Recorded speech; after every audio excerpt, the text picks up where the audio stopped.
What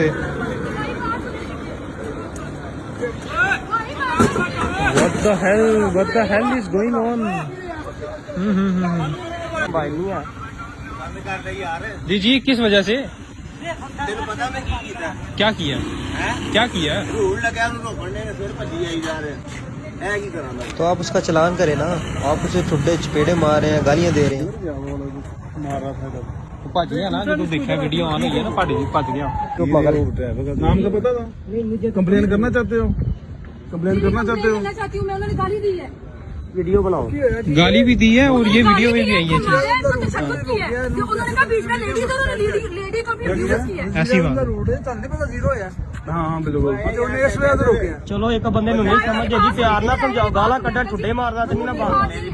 मेरे भाई ladies बैठी नाल उन्हें जिवें गाला कड्डियां ने।